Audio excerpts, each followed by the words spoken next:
नमो गोभ्यः श्रीमतीभ्यः सौरभेभ्य एव च नमो ब्रह्मसुताभ्यश्च पवित्राभ्यो नमो नमः।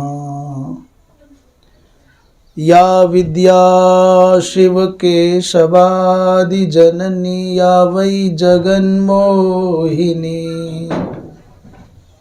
या पंच प्रणवद्विरेफनलिनी या चित्कला मालिनी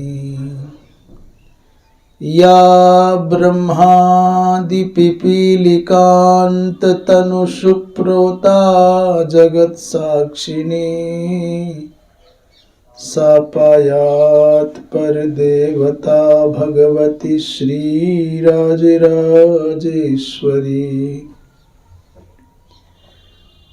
कृष्णाय वासुदेवाय हरये परमात्मने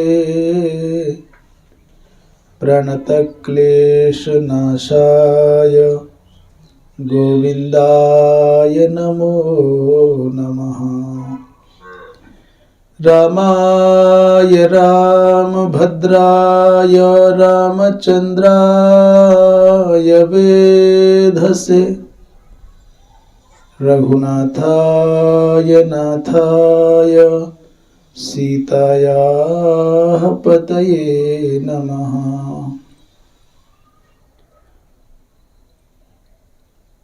शंकरं शंकराचार्यं केशवं बादरायणं सूत्रभाष्यकृतौ वन्दे भगवन्तौ पुनः पुनः। ईश्वरो गुरुरात्मेति मूर्तिभेद विभागिने व्योमवद्व्याप्त देहाय दक्षिणामूर्तये नमः। श्रीमन्नारायण नारायण नारायण श्रीमन्नारायण नारायण नारायण भजमन नारायण नारायण नारायण भजमन नारायण नारायण नारायण श्रीमन्नारायण नारायण नारायण श्रीमन्नारायण नारायण नारायण भजमन नारायण नारायण नारायण भजमन नारायण नारायण नारायण बोलो नारायण नारायण नारायण बोलो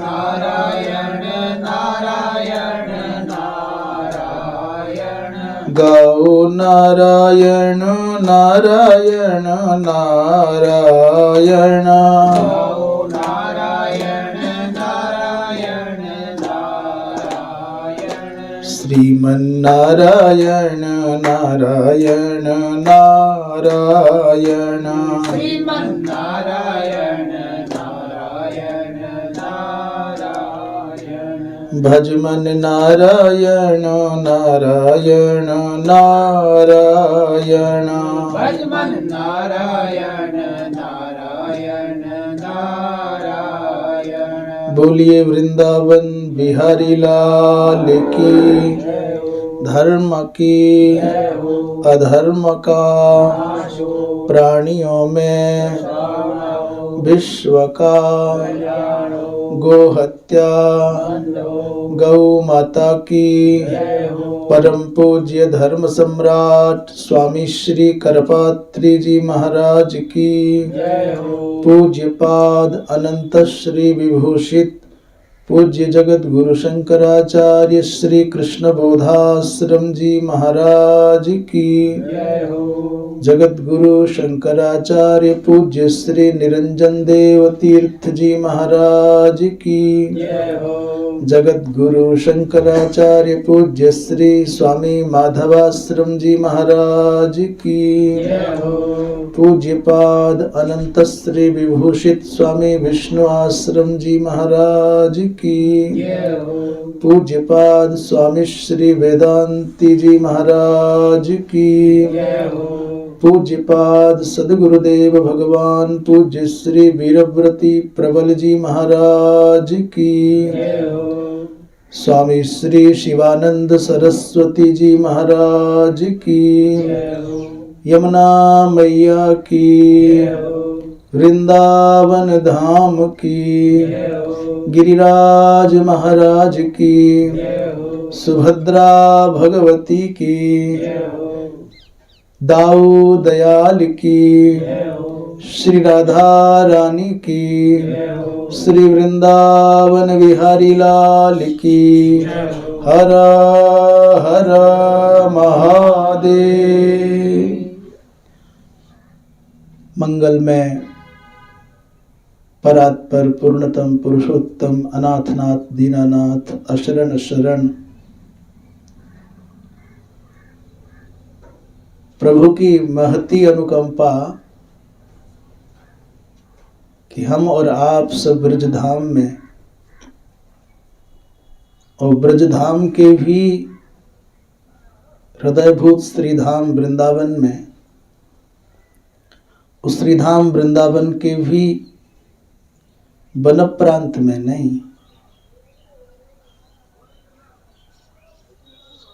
अभी तो वन प्रांत के अंतर्गत जो गोष्ठ है उसमें बोले नहीं, उसमें भी नहीं। हम वृंदावनस्थ भगवान के निवृत्त निकुंज में हैं।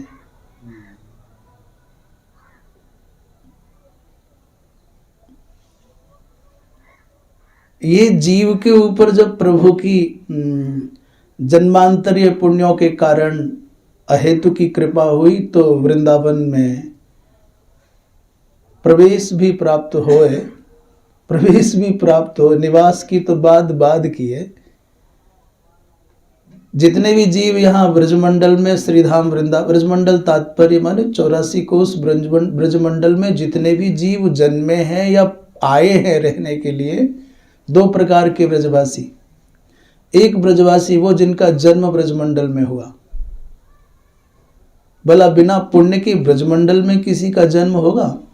और दूसरे ब्रजवासी वो जो जन्मे तो कहीं और, पर भगवान ने चुन लिया, छिटक गए थे, आ जाओ। शतधा सैकड़ों विघ्न आते हैं, अनेक प्रकार की बाधाएं आती हैं, आके भी भाग जाता है व्यक्ति, टिक ही नहीं पाता है। गजब ये जन्म यहाँ हो जाए या यहाँ रहने को भी मिल जाए, आवास भी मिल जाए, तो अभी सैकड़ों झंझट हैं। चल बम्बई, चल कलकत्ता, चल कथा, कुछ तो करेगा ये आदमी। कोई विदेशों में जा रहे हैं, कोई कहीं जा रहे हैं। तो जो किसी भी प्रकार से ब्रजमंडल में जन्मे तो नहीं, पर ब्रज भाव से भरे थे, भगवान उनको चुन लेते हैं और खींच लाते हैं कोई ना कोई बहाना बना करके। मैं भिक्षा मांग करके भी, कहीं धूल में पड़े रह करके भी, आतप में, शीत में, बरसात में रह करके भी, उपेक्षित तिरस्कृत होकर के भी यदि रहने को मिल जाए तो भी वृंदावन नहीं छोड़ना चाहिए, ब्रजमंडल नहीं छोड़ना चाहिए। तो पुण्यात्मा जीव जो चयनित हैं, भगवान ने कुछ को यहाँ जन्म दिया और कुछ को आमंत्रित कर लिया, आ जाओ। अंग्रेजी में दो शब्द हैं, सेलेक्ट किया है, और एक कलेक्टेड माने चुने गए। सेलेक्ट किया और कलेक्ट किया माने संकलित किया है, चुना है, ला करके यहाँ बसा दिया। तो दो प्रकार के ब्रजवासी, एक तो वो जो यहीं जन्मे और यहीं रह गए, और यहाँ जन्मे और बाहर चले गए तो ब्रजवासी तो रहेंगे, अधिकार तो नहीं छीन सकते। एक वो हैं जो जन्मे तो नहीं पर भगवान ने चुन लिए, आ गए। जन्म तो ब्रज के बाहर हुआ पर ब्रजमंडल में प्रविष्ट हो गए, अंतक कक्षा में आ गए। और कक्षा के भी अंदर, फिर वो वन के अंदर, गोष्ठ के अंदर, कुंज के अंदर निकुंज। ये सत्पात्रता की दृष्टि से भगवान ने चुन लिए। ये शब्दों का खेल मात्र नहीं है। किसकी कैसी पात्रता है ये शब्दों से व्यक्त नहीं किया जा सकता, ये बाह्य जीवन निर्धारित नहीं कर सकता, ये प्रदर्शन का विषय नहीं, ये तो अंतरंग भाव का विषय है। किसको कितना रस आ रहा है, कौन कितना डूब पा रहा है, ये अपना व्यक्तिगत विषय है। इसलिए भगवान की महती अनुकंपा की हम और आप किसी भी प्रकार से, कैसे भी अच्छे बुरे, सदोष निर्दोष, सगुण निर्गुण, अधम उत्तम, कि ब्राह्मण की शूद्र, स्त्री के पुरुष, कौन कैसे, निर्धन की गरीब, क्या बस है ब्रजमंडल में। ये हमारा सबसे बड़ा सौभाग्य है। और उसमें भी स्कंद पुराण के माध्यम से चर्चा करने का, बहुत लंबे समय तक चर्चा करने का सौभाग्य मिल रहा है। ये सौभाग्य सध रहा है, ये अपने आप में अपूर्व कृपा है। आज पहला दिन है, इसलिए अनेक प्रकार की अव्यवस्थाएं भी होंगी। और पर वो साधु ही क्या जिसके जीवन में अव्यवस्थाएं ना हो, वो साधक ही क्या जिसके जीवन में सब कुछ अनुकूल हो। अनुकूल है तो फिर साधना कहाँ है। साधक के जीवन में अनुकूलता तो इतनी है कि उसको प्रतिकूलता का अनुभव ही ना हो, प्रतिकूलता का दर्शन ही ना हो, प्रतिकूलता की अनुभूति ही ना हो। बरसे कितनी भी आग, हमको क्या। भगवान का भक्त प्रहलाद जी की भांति कितनी भी प्रकार की विपत्तियों से घिरा हो तो भी तन्मय रहता है, आनंदित रहता है, क्षोभ नहीं होना चाहिए, शिकायत नहीं होनी चाहिए। अनुकूलता तो बाहर है ही नहीं, अनुकूलता का विषय अंदर है। तो अंदर यदि अनुकूलता का अनुभव कर लिया, अनुकूल्य कर लिया कि मेरे प्रभु है, वो है सब सर्वसमर्थ है, इसमें भी कुछ न कुछ अच्छाई छिपी है, इसमें भी कोई ना कोई हित छिपा है, इसमें भी कोई ना कोई मेरा मंगल छिपा है, ये भाव कर ले तो कहाँ विपत्तियां हैं, कहाँ प्रतिकूलता है, कहाँ संकट है। जितनी प्रतिकूलता दिखे उतना ही गहरा उतर जाए। जिस स्कंद पुराण की हम चर्चा करने जा रहे हैं, उस स्कंद पुराण में महाराज जी 7 खंड हैं। और पुराणों में स्कंद पुराण सबसे बड़ा है,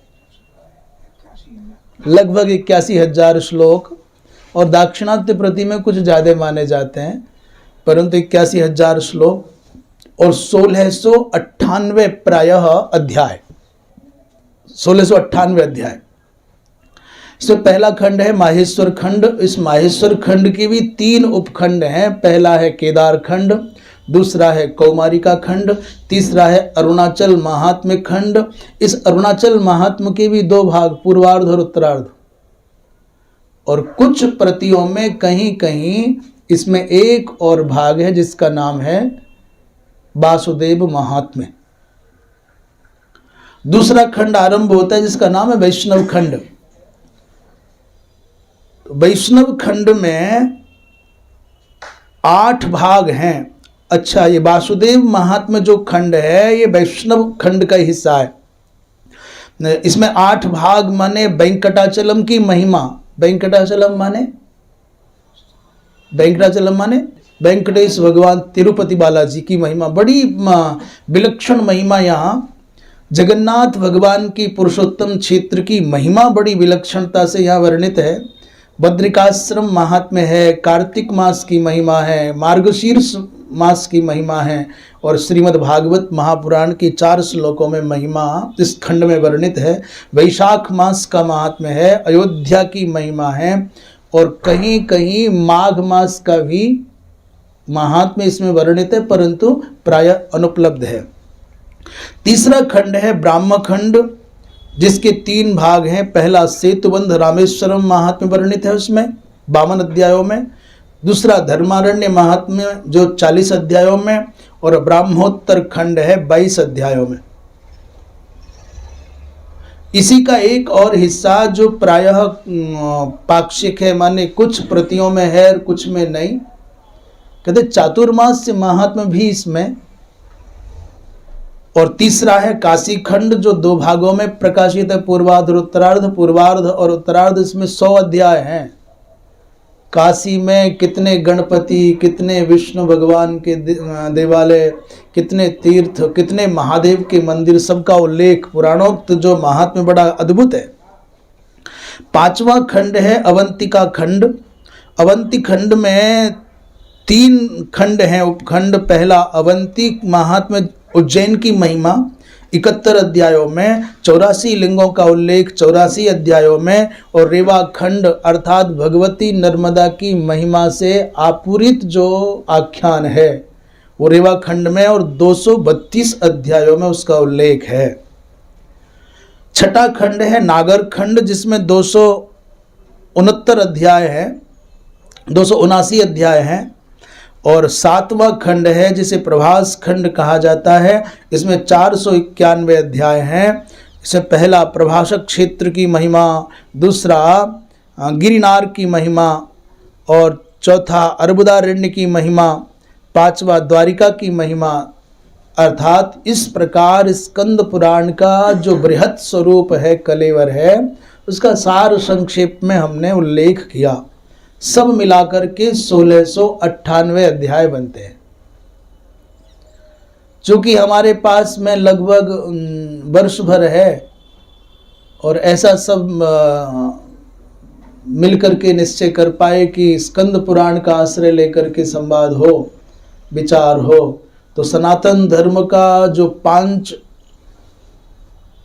पंचदेवोपासना का स्वरूप है, इसमें किसी संप्रदाय का ऐसा नहीं कि हाँ भगवान शिव की महिमा प्रचुर मात्रा में तो भगवान विष्णु को कमजोर दिखाया हो। वैष्णव खंड में भगवान विष्णु की महिमा, तुलसी की महिमा, गोपी चंदन की महिमा सब बड़ी बड़ी प्रचुर मात्रा में है।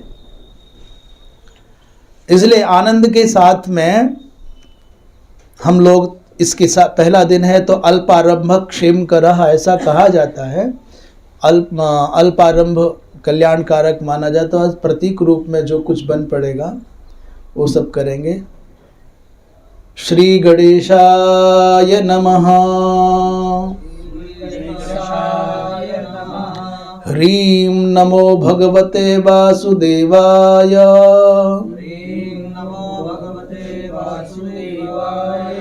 और जैसा कि हम प्रायः गुरुजनों की कृपा से प्रथम श्लोक हम लोग मिल करके करते हैं, पहले हम वाचन करें फिर बाद में आप वाचन करें।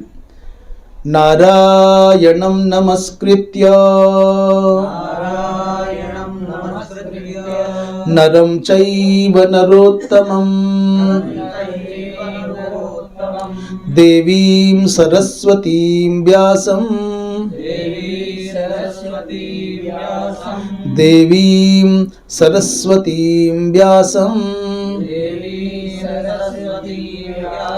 ततो जयमुदीरयेत्। कहीं कहीं पाठ में देवीं सरस्वतीं चैव, यहाँ व्यास जी का उल्लेख नहीं आता कभी कभी श्लोकों में। उसका क्या तात्पर्य है?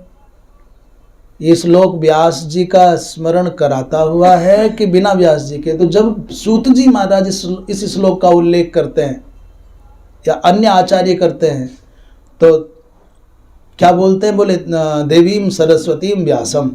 परंतु जब स्वयं व्यास जी महाराज इस श्लोक का उच्चारण करते हैं तो फिर अपना नाम नहीं लेते। तब देवीं सरस्वतीं व्यासम के स्थान पर देवीं सरस्वतीं चैव ततो जयमुदीरये, दोनों पाठ मिलते हैं महाराज। पर यदि व्यास जी महाराज भी स्वयं देवीं सरस्वतीं व्यासम ये पाठ करें तो कोई हानि नहीं है। क्यों हानि नहीं है? बोले वर्तमान व्यास पूर्व काल के व्यासों का स्मरण करके कहे। पूर्ववर्ती जो वर्तमान के व्यास जी, वेदव्यास, कृष्णद्वैपायन व्यास कौन से जानते हैं? 28वें हैं।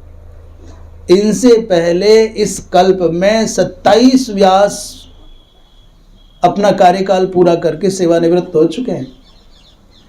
तो यदि देवीं सरस्वतीं व्यासम ये पाठ ही रहे तो भी संगति लग जाएगी, क्योंकि वर्तमान वेदव्यास पूर्वाचार्यों को, व्यास पदासीन पूर्वाचार्यों को स्मरण करते हुए नमन कर रहे हैं। और यदि ये पाठ मिलता है कि देवीम सरस्वतीम चैव, तब तो कोई बात ही नहीं है। तो सबसे पहले नारायण भगवान को नमस्कार करते हैं, क्योंकि नारायण भगवान ही सकल प्रपंच के मूल है। अब हम जब ये बात कहें कि भगवान नारायण ही सकल प्रपंच के मूल हैं, तो फिर किसी शिवोपासक के मन में शंका नहीं आनी चाहिए। नारायण शब्द का अर्थ केवल भगवान विष्णु सो नहीं है। नरों के समूह को कहते हैं नार, और नार माने इन प्राणियों के अंदर जो निवास करे उसको कहते हैं नारायण। मनुष्यों के हृदयों को जिन्होंने अयन भाव से, गृह भाव से चुना है, वो है नारायण।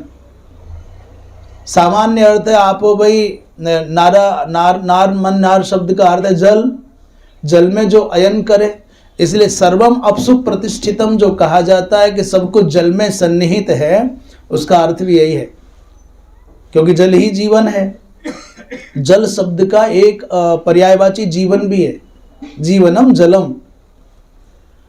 इसलिए आदि कारणभूत, वो चाहे आदि शिव हो, सदाशिव हो, चाहे आदि नारायण भगवान विष्णु हो, चाहे गणपति हो, चाहे जगदम्बा अर्थ लगाओ, और चाहे आप भगवान सूर्य अर्थ लगाओ, तात्पर्य ये है नारायण शब्द का कि जो सकल प्रपंच का अधिष्ठान है। उन भगवान को, उन नारायण को, उन ईश्वर को, ब्रह्म सत्ता को नमस्कार करके फिर उनके अनन्य सखा नर को भी नमन कर रहे हैं। तो नर नारायण भगवान को नमन हो गया। और सामान्य अर्थ में कहें, प्रायः मनुष्य नारायण की उपासना में तो बड़ा तल्लीन है, पर नर की उपेक्षा कर देता है। एक महानुभाव है, बड़े प्रिय, कह जी आपकी तो सेवा ठीक है, दूसरों के प्रति हमारा भाव नहीं बनता। नारायण की पूजा तो ठीक है, पर नर की पूजा कौन करने जाएगा। जो मनुष्य मूर्तियों तक स्थिर हो गए, अपनी वृत्तियों में जिन्होंने देवालयों तक अपनी भावना को केवल अवरुद्ध कर लिया, मनुष्य के द्वारा निर्मित विग्रहों में जिन्होंने भगवान को खोज लिया, पर भगवान के बनाए हुए विग्रहों में जिनको भगवत्ता का दर्शन नहीं हुआ, उनको सावधान करते हुए ये वेदव्यास जी कहते हैं, बोले केवल नारायण की पूजा पर्याप्त नहीं है। नरम चैव नरोत्तमम, हाँ, जीव मात्र में भगवत सत्ता है, प्राणी मात्र में भगवत सत्ता है, पर पूज्य कोटि में वो आ जाते हैं जिनमें उत्तमता आती है आचरण के कारण। जैसे मान लीजिए हम सब समझते हैं गाय में ब्रह्म है तो सूकर में भी ब्रह्म है, पर हम गाय की पूजा करते हैं, कर पाते हैं, सूकर की नहीं कर पाते। ऐसा नहीं कि सूकर में भगवान नहीं है, स्वान में भगवान नहीं है, सब में है। ये तात्पर्य हम ऐसा नहीं करें कि यही अर्थ लगाना है, पर यह भाव मन में प्रेरणा दे रहा है कि भगवान नारायण की उपासना के साथ साथ जब तक आपके चित्त में नर की उपासना का भाव नहीं आएगा, तब तक पूर्णता नहीं आएगी, अपूर्णता रह जाएगी। इसलिए नारायण की उपासना करने वालों को नरोपासना में भी मन लगाना चाहिए।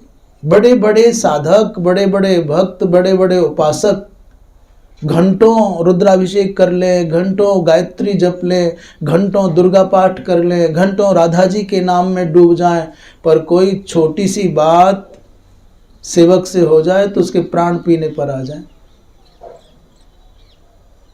कोई प्रतिकूल व्यवहार कर दे तो फिर संतुलन गड़बड़ा जाए। तो मन में भाव आ रहा है कि ये श्लोक वो भगवान नारायण और भगवान नर के लिए तो है ही, पर सामान्य जीवन में भी हमको सावधान कर रहा है। भगवान नारायण और भगवान नर की महिमा को गान जिनकी कृपा से किया जा सकता है, वो भगवती माँ सरस्वती को भी नमन किया जा रहा है। ज्ञान की अधिष्ठात्री, जिनके अनुग्रह से चित्त में ज्ञान का प्रकाश आता है, ऐसी भगवती माँ सरस्वती को नमन। और जिन वेदव्यास जी महाराज ने भगवान के दिव्याति दिव्य इन महात्म्य महिमाओं को, दिव्याति दिव्य कथाओं को, आख्यानों को पुराणों के रूप में ग्रथित किया है, उपनिबद्ध किया है, उन वेदव्यास जी महाराज को नमस्कार करके ततो माने तदनंतरम, जयम उदीरयेत माने जय। जय का तात्पर्य क्या है? प्रसंग चल रहा है यहाँ स्कंद पुराण का और कहते हो जयम उदीरयेत। महाभारत के प्रारंभ में भी श्लोक है तो वहां भी जयम उदीरयेत, ये नहीं करे महाभारत उदीरयेत, यहाँ नहीं करे स्कंदम उदीरयेत। इसका तात्पर्य क्या है? बोले जयो नाम अष्टादश पुराण संहिता, 18 पुराणों का नाम जय है। और बोले रामायण महाभारत आदि इन पवित्रतम इतिहास ग्रंथों का भी नाम जय है। पर क्यों है जय नाम पुराणों का और क्यों है महाभारत का नाम जय? उसका उत्तर दे रहे हैं। बोले रागद्वेषात्मके जगति जय प्रदत्वा देते जय संज्ञकाः। इस रागद्वेषात्मक संसार पर विजय प्राप्त करना है, वह हम फंसे पड़े हैं। राग के कारण कहीं चिपक जाते हैं तो द्वेष के कारण कहीं से भाग पड़ते हैं। तो रागद्वेषात्मक प्रपंच में संलिप्त ये मनुष्य कैसे संसार संघर्ष में विजयी हो, कैसे अपनी दुर्वृत्तियों पर अंकुश प्राप्त कर पाए, विजय प्राप्त कर पाए? तो बोले इन दिव्य आख्यानों का, पुराणादिक का आश्रय ले, स्कंद पुराण की कथा का आलंबन करे, भागवत जी की कथा का आलंबन करे, महाभारत का आलंबन करे, तो फिर आपको विजय प्राप्त करने की युक्ति मिल जाएगी। इसलिए इनका नाम जय है। बोली वृंदावन बिहारी लाल की। इसलिए एक बार फिर श्लोक का स्मरण करके आगे बढ़ें। वेदव्यास जी महाराज सबसे प्रथम श्लोक के रूप में कह रहे हैं, यस्याज्ञया जगत सृष्टा विरिञ्चिः पालको हरिः संहर्ता काल रुद्राख्यो नमस्तस्यै नमस्तस्मै पिनाकिने। स्कंद पुराण के माहेश्वर खंड के प्रथम उपखंड माने केदार खंड के प्रथम अध्याय के प्रथम श्लोक में वेदव्यास जी कह रहे हैं, नमस्तस्मै पिनाकिने, भगवान शंकर को नमस्कार करते हुए क्या कह रहे हैं? बोले यस्याज्ञया जगत सृष्टा, जिनकी आज्ञा से, जिनकी प्रेरणा से, जिनके निर्देश से ब्रह्मा जी महाराज जगत के सृजन करने का कार्य संपादित करते हैं। और विरिंची माने जगत सृष्टा विरिंची, और पालको हरि, भगवान विष्णु जिनकी आज्ञा, जिनकी प्रेरणा प्राप्त करके इस जगत का पालन करते हैं। और संघर्ता काल रुद्राख्यो, जिन सदाशिव महादेव की कृपा प्राप्त करके ही काल रुद्र नामक भगवान की विभूति इस जगत का संहार करती है, उन सदाशिव को नमस्कार। इसका तात्पर्य जानते हैं क्या है? ब्रह्मा के रूप में भगवान की ही विभूति जगत का पालन कर, जगत का सृजन करती है। विष्णु के रूप में ही भगवान शिव की विभूति जगत का पालन, रक्षण, संवर्धन करती है। और काल रुद्र की रूप में जो विभूति भगवान की शिव की है, वही इसका संहार करती है। ऐसे भगवान पिनाकी, भगवान शिव को हम बारंबार प्रणाम करते हैं। वरेण्य सर्व तीर्थाग्र गण्य नैमिषारण्य, ये जो कथा प्रारंभ हुई नैमिषारण्य में हुई। नैमिषारण्य के दो विशेषण दे रहे हैं, बोले सर्व तीर्थाग्र गण्य और दूसरा है वरेण्य।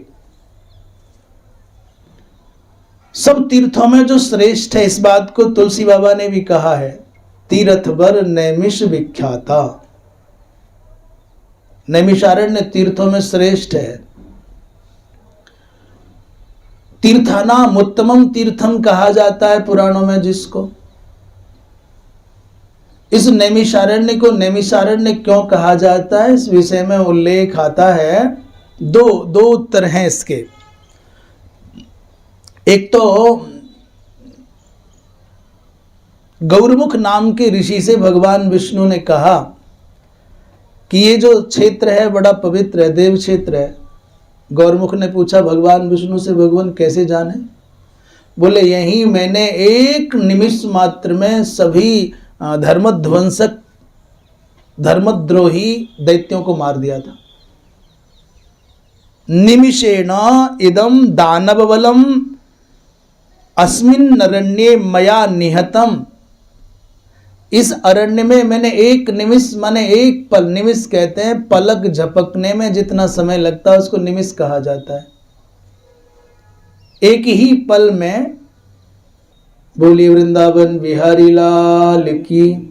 तो एक ही निमिष माने पलक झपकते भगवान विष्णु ने दैत्यों को मारा, इसलिए इसका नाम नैमिषारण्य हो गया। तो ये अप्रसिद्ध सा अर्थ है, इसकी प्राय चर्चा नहीं होती। दूसरी जो कथा है वो बहुत प्रसिद्ध है। चक्र कहते महात्माओं की, ऋषियों की प्रार्थना पर ऋषियों ने कहा महाराज कलयुग आ रहा है, अब भगवान का भजन करने में बड़ी बाधा होने लग गई है, मन बहुत चंचल हो गया है। हम दूसरे की तो पता नहीं, अपनी बात हम कहें। एक उपाय है जो मन को स्थिरता दे पाता है, जबके समय भुक्त भोग स्मृति पथ पर दौड़ के आते हैं।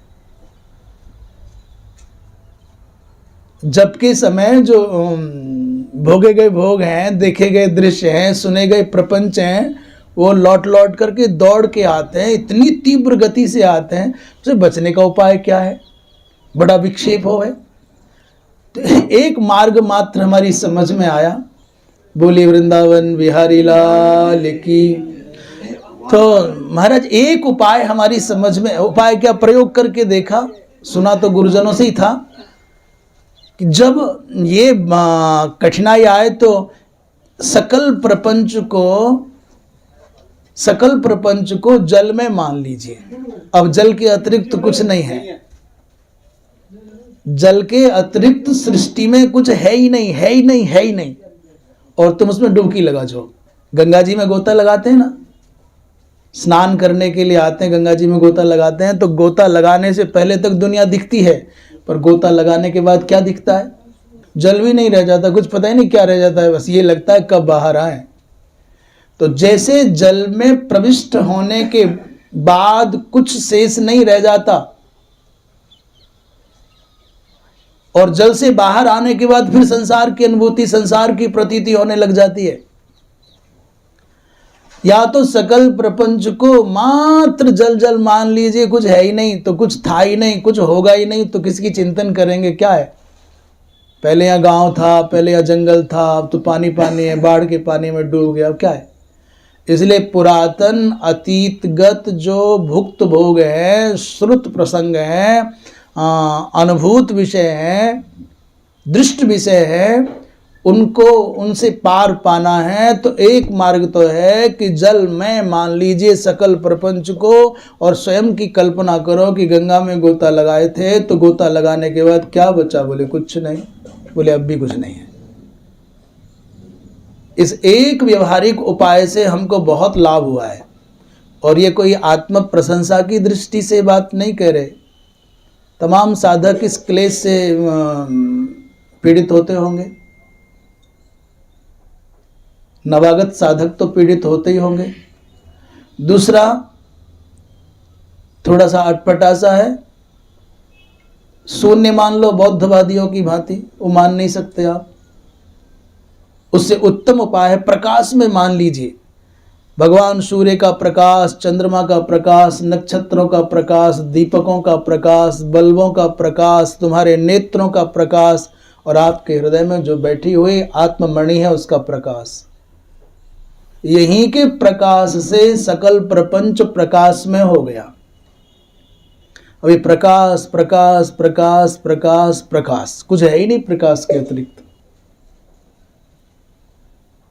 दोनों अनुभूत प्रयोग हैं, और जब दोनों ये प्रयोग किए गए तो आप आश्चर्य मानेंगे, ऐसा अपूर्व लाभ हुआ कि पता ही नहीं चला कहाँ कौन मित्र, कौन शत्रु, कौन अपना, कौन पराया, कौन अच्छा, कौन बुरा, कौन स्त्री, कौन पुरुष, क्या सम्मान, क्या अपमान, क्या जय, क्या पराजय, क्या खो दिया, क्या पा लिया।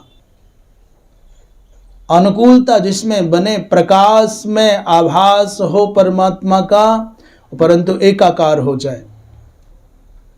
आपके हृदयगत जो आत्ममणि है उसका प्रकाश सकल प्रपंच को प्रकाशित कर रहा हो, तो जब प्रकाश के अतिरिक्त कुछ है ही नहीं तो फिर बचा क्या। अथवा दूसरा उदाहरण, जैसे गंगा जी में गोता लगाने पर जल के अतिरिक्त कुछ शेष नहीं बचता, अस्तित्व ही नहीं बचता, ऐसे ही साधना के पलों में साधक को अपूर्व लाभ होगा। ये करना चाहिए। महात्माओं ने, ऋषियों ने ब्रह्मा जी के पास जाकर के प्रार्थना की, भगवान ये तो कलयुग आ गया और रागत द्वेष से चित्त बड़ा विक्षिप्त रहता है, क्या करें, कैसे समय यापन करें, कैसे भगवान का निर्विघ्न भजन करें। ब्रह्मा जी महाराज ने सबकी समस्या को देखा और अपना मन, ब्रह्मा जी महाराज ने अपना मन रूपी चक्र निकाला और फेंक दिया। कहा जाओ इसके पीछे पीछे, जहां इसकी मेरे मनों में चक्र की गति शीर्ण हो, उसी क्षेत्र को उत्तम स्थान मान करके स्थिर हो जाना। वहाँ काल का प्रभाव नहीं होगा, कली का प्रभाव नहीं होगा, संसार का दोष तुमको नहीं सताएगा। तो ये क्या है, हम चिंतन कर रहे थे। पूज्य स्वामी जी महाराज, पूज्य सदगुरुदेव भगवान, पूज्य स्वामी विष्णु आश्रम जी महाराज से हमने पूछा, महाराज ये मनों में चक्र क्या है। तो महाराज जी ने बहुत मंद मंद मुस्कुराहट के साथ बोलते थे, एक हल्की सी स्मृति की रेखा झलकती और उतने में समाधान कर देते थे। बहुत अद्भुत लगे। ये जो अंदर तेरे मन का पहिया है ना, यही मनों में चक्र है। अबे बोलते, अबे तेरे मन के अंदर भी एक मन का पहिया घूमता है। ब्रह्मा भी तुमसे अलग नहीं, उसके अंदर भी एक मन का पहिया घूमता है। चक्र माने पहिया। तुम्हारे मन में और ब्रह्मा के मन में अंतर इतना है कि तुम्हारा मन व्यष्टिगत मन है और ब्रह्मा जी महाराज का मन समष्टिगत मन है। तो व्यष्टिगत मन का चक्र और समष्टिगत मन का चक्र दो चक्र हैं। व्यष्टिगत तो हमारा और आपका, और समष्टिगत माने ब्रह्मा जी महाराज का मनों में चक्र। कदाचित समष्टिगत मनों में चक्र की गति तो ब्रह्मा जी के संकल्प से ऋषियों के हित के लिए अवरुद्ध भी हो जाए, पर जब तक अब व्यष्टिगत मन की गति नहीं रुकेगी तब तक समष्टिगत मन की गति को रुकने से गति नहीं होगी। चले जाओ नैमिषारण्य में, वहां तो ऋषियों का काम बन गया, पर अपना कैसे बनेगा जब तक अपना मन का पहिया ना रुके। वहां भी तो रागत द्वेष से भरे हुए, लाभ हानि से जुड़े हुए, शत्रु मित्र के भाव से भरे हुए, वहां भी तो लोग ऐसे ही होंगे। अर्थात उस नैमिषारण्य तीर्थ को प्राप्त करने के लिए वहां जाना पड़ेगा, और फिर भी व्यष्टिगत मन का चक्र नहीं रुका तो पूर्ण लाभ नहीं होगा। मैं कहता हूं वृंदावन में बैठे हो, वृंदावन में भी आपका मनों में चक्र रुक गया तो जाओ नैमिषारण्य का लाभ यही मिल जाएगा। कहीं धरती पे कहीं चले जाओ। कहते साहब साधना का फल क्या है। कई लोग कहते हैं साहब जो भगवान शंकर की पूजा करते हैं, भोलेनाथ की बड़ी कृपा है, महादेव की कृपा है, कोई झंझट नहीं, सब काम बैठे बैठे हो जाते हैं। जो भगवती की उपासना करते हैं, मैया की सब कृपा है, सब आनंद हो रहा है, कुछ करना नहीं पड़ता। कौन कहता है करने ना करना भगवान की कृपा है। सब जुगाड़ बन गया है, सब काम ऐसे ही बैठे बैठे होता है, कुछ करना नहीं पड़ता, कहीं जाना नहीं पड़ता, कुछ मांगना नहीं पड़ता। ये भगवान की कृपा माने बैठे हैं, ये भगवान की कृपा का तिरस्कार है। वैसे हम अपने बोल रहे हैं अपनी मजे में, सच में कहें वास्तव में भगवान की कृपा नहीं है पूर्णतया। कोई कह रहा लाला की कृपा है, कोई कह रहा लाली की कृपा है, कोई कह रहा मैया की कृपा है, कोई कह रहा बब्बा की कृपा है। ये सब अपनी कृपा मान रहे हैं। ऐसे ही तो आप ही की तरह कोई कह रहा साईं की कृपा है, कोई कह रहा गोसाई की कृपा है, कोई कह रहा कसाई की कृपा है, कोई कह रहा नाई की कृपा है।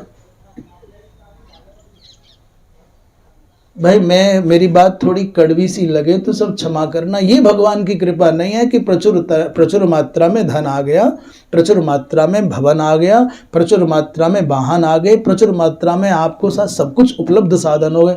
ये भगवान की कृपा नहीं है। जो भगवान शब्द का प्रयोग भी नहीं करते, भगवान शब्द का अर्थ भी नहीं जानते, कभी भगवान के मंदिर नहीं गए, ये सब साधन तो उनके पास भी है। अरब देश के लोग कभी भगवान कहाँ करते हैं, उनके पास प्रचुर मात्रा में तुमसे अधिक है। अंग्रेज जो ये सब नहीं करते, उनके पास बहुत कुछ है।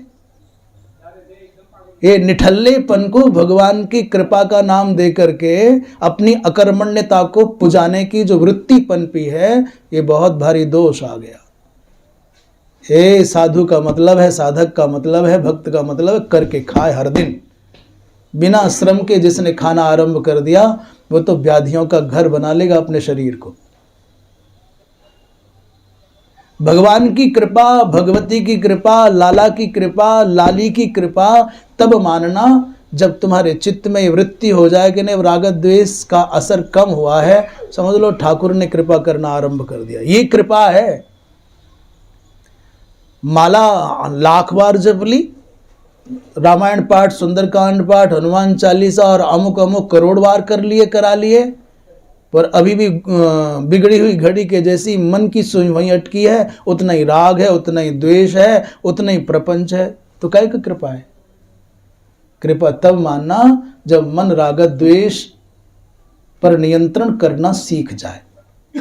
कृपा तब मानना जब आपका आवेश कुछ कम होने लग जाए। कृपा तब मानना जब आपकी इच्छाओं का जाल कुछ कटने लग जाए। बलवती इच्छाएं जिसके मन में पनपती हैं, वो कितना भी ग्रंथों की ग्रंथियों को खोलने वाला विद्वान बने, वो कितना भी भक्ति के सागर में डूब करके अश्रुपात करने वाला भक्त बने, वो कितना भी एकाकी, एकांगी, निष्प्रिय, निर्वस्त्र माने दिगंबर होकर के रहे, पर इच्छाएं न मरी तो कपड़े त्यागने से क्या हो जाएगा? तो सारे पशु कपड़े त्यागे घूम रहे हैं। इच्छाएं न मरी तो ग्रंथों की ग्रंथियां तो कैसेट से भी खुल जाएंगी, बहुत भरी पड़ी हैं तमाम ग्रंथ। यदि इच्छाएं न मरी तो भाव समुद्र में डूबने की आप बात कर रहे हो, तो मछली भी समुद्र में डूबी है, गंगा में तमाम मछलियां, कछुआ।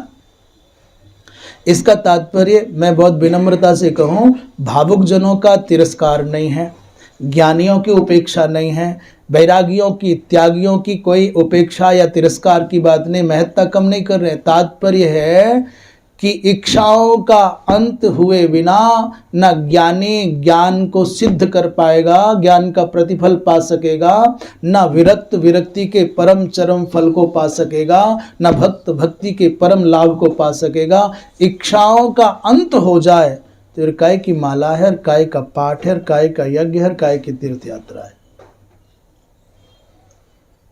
और इच्छाओं का अंत नहीं हुआ तो फिर काय की माला, काय का पाठ और काय का जप, काय की पूजा, काय की तीर्थ यात्रा। तात्पर्य हमारा, फिर हम कह रहे हैं यहां यज्ञ का या जप का या दान का या ध्यान का या ज्ञान का तिरस्कार नहीं है। तात्पर्य है कि इच्छाओं का अंत कैसे हो।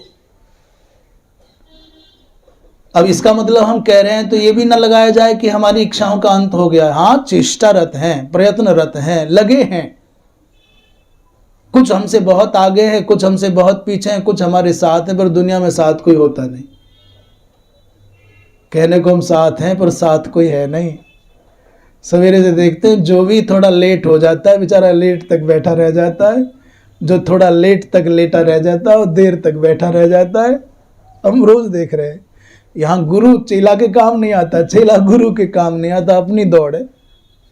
प्रतिदिन का निर्धारित जप जिसने कर लिया है कि इतना मुझे माला जपना है, उसमें दूसरा क्या करेगा? पड़ोसी अपनी अपनी दौड़ दौड़ रहे हैं, अपनी अपनी मालाओं के पहिए घुमा रहे हैं, गोवर्धन की परिक्रमा में जा रहे हैं।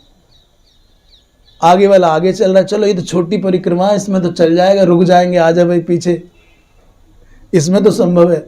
नर्मदा जी की परिक्रमा का दृश्य देखा, वहां याद नहीं आता पिताजी, माताजी, गुरुजी, थके हुए घुटने, पैरों में पड़े छाले, और शरीर पर छाया हुआ पसीना, पेट में लगी हुई भूख की आग, बस ये देखती है आज गंतव्य कितनी दूर है और कोई याद नहीं आता।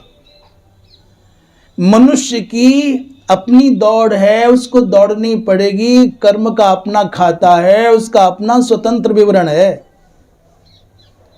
जैसे आय व्यय तुम्हारा व्यक्तिगत होता है बैंकों में, वैसा ही आय व्यय आपका माने कर्म का लेखा जोखा आपका स्वतंत्र है। इसमें पिताजी, माताजी, गुरुजी, चेलाजी, भाई जी, बंधु जी कोई काम नहीं आना है। ये कर्म का हमारा अपना खाता है, हमारा अपना अकाउंट है, कर्म का हमारा अपना विवरण है। कुछ लोग जुड़े हुए हैं 2 4 10 5 एक दूसरे से बस। तो जब तक मन इच्छाओं से विरत ना हो, इच्छाओं का अंत ना हो, तब तक गति नहीं होगी, चाहे कितना ही तीर मार ले। और मैं क्या बताऊं आपको, बड़ा सूक्ष्म है ये आध्यात्मिक जगत का चिंतन, ये विवेचन भी बड़ा सूक्ष्म है। अभिमान पकड़ में नहीं आता, दूसरे का जल्दी पकड़ में आता, अपना नहीं आता। और ये कह रहा होता रहे मैं अभिमान से नहीं कह रहा, मुझे अभिमान नहीं है, मैं अहंकार नहीं करता, और कर रहा है। तमोगुणी अहंकार तो पकड़ में भी आ जाए, सतोगुणी अहंकार तो और जहरीला है, मैं 2:30 बजे जगता हूं, यही बड़ा अभिमान है।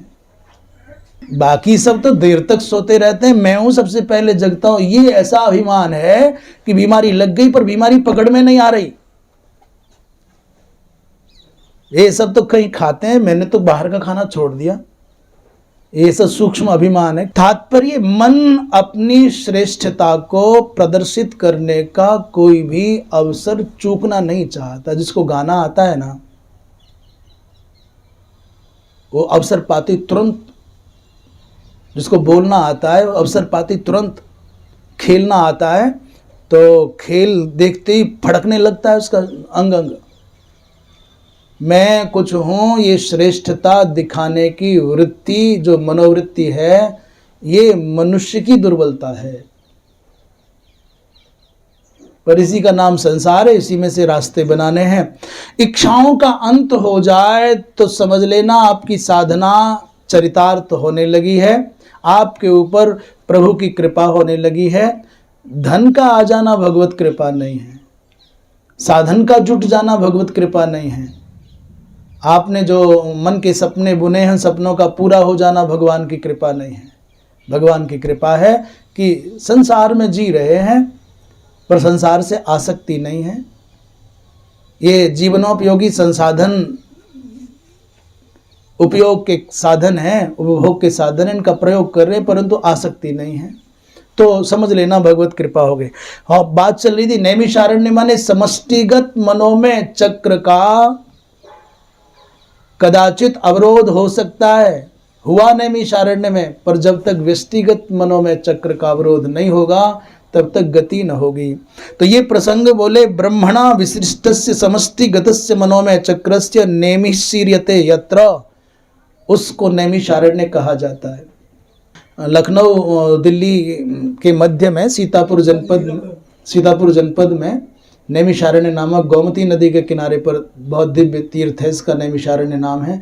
और गोमती का दूसरा नाम तुलसी बाबा ने धेनुमती तीरा किया है। यही हमको तो बहुत प्यारी बात मिल गई, धेनुमती तीरा। गोमती का तात्पर्य जब तक आप गोमती न होंगे, जब तक आप धेनुमती न होंगे, तब तक आपको नैमिषारण्य का पूरा लाभ नहीं होगा।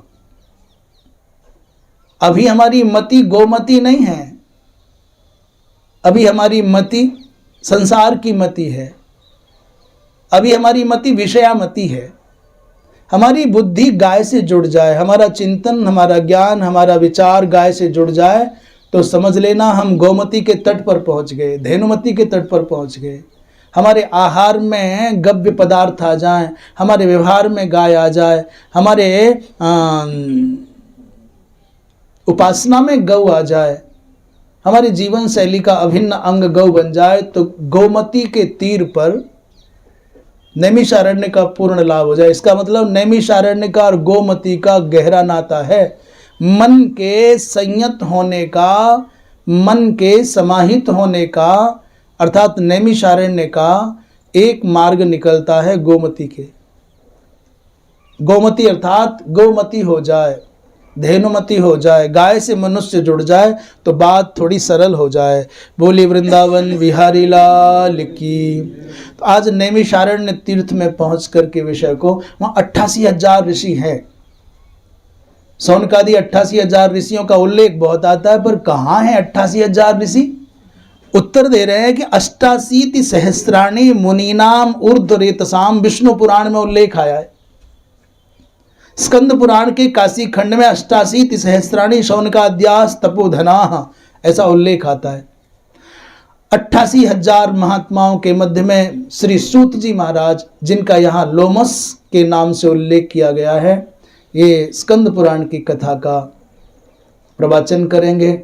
आज यहीं आज के भूमिका सत्र में अपने वक्तव्य को विराम दे। श्रीमन नारायण नारायण नारायण,